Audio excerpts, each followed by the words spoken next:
안녕하십니까. DS 사업팀 이성태입니다. 제가 이번에 소개할 책은 빵으로 읽는 세계사라는 책입니다. 이 책은 무수히 많이 존재하는 빵 중에 역사적으로 중요한 의미를 가지고 있는 10가지 빵에 관한 이야기를 다루고 있습니다.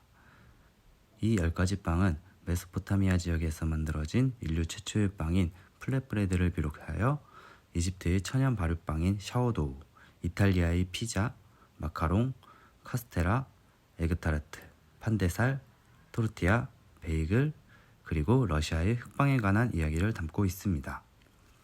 앞서 말한 이 10가지 빵의 탄생 배경이나 빵 속에 숨겨진 비극적인, 우리가 알지 못했던 역사적인 이면을 알 수 있었습니다.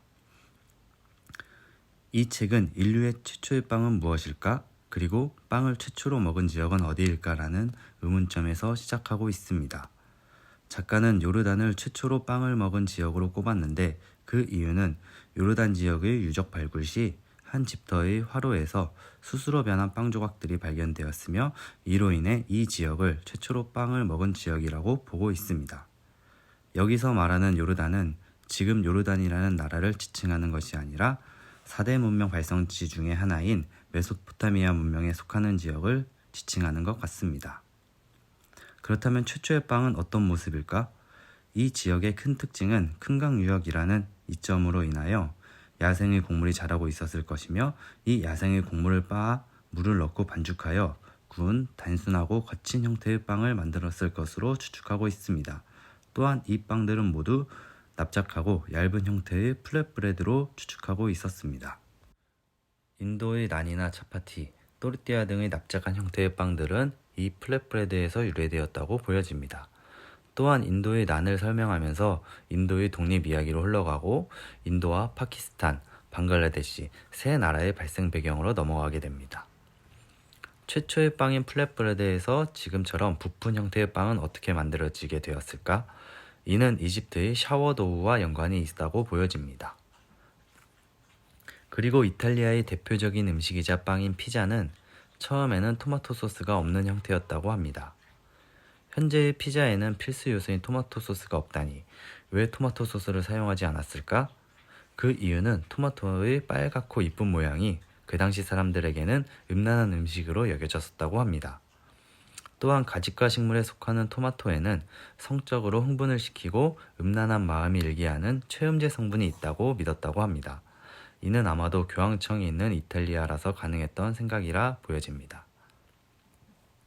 그렇다면 언제부터 어떤 이유로 토마토 소스를 사용하게 되었는가? 이는 마르게리타 피자의 이름과 같은 마르게리타 왕비와 연관이 있습니다.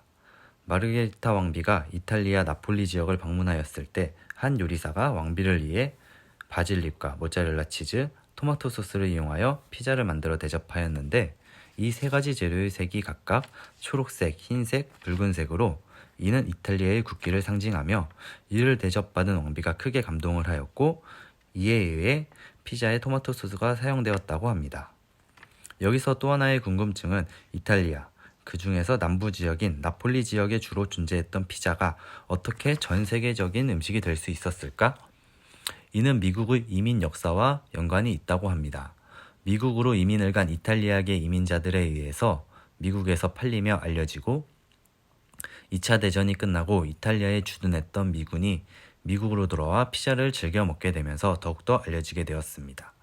이후 쉐키스, 피자헛, 도미노 피자 등이 생기며 지금처럼 알려지고 전 세계적인 음식이 되었습니다.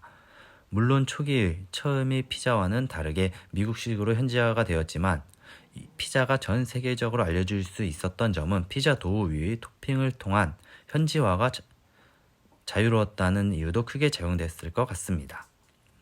저는 피자에 관한 내용이 흥미로워 주로 소개를 하였는데 이 외에도 유럽 왕실의 혼수품인 마카롱, 포르투갈 식민지였던 마카오의 에그타르트, 원조보다 더 부드러운 일본식 카스테라, 필리핀의 판데살, 멕시코의 토르띠아, 유대인의 율법을 지키기 위해 만든 베이글, 너무 딱딱하여 전쟁을 나간 병사들의 방석이나 베개로 사용했다는 러시아의 흑빵 등 빵에 대한 흥미로운 책이었습니다.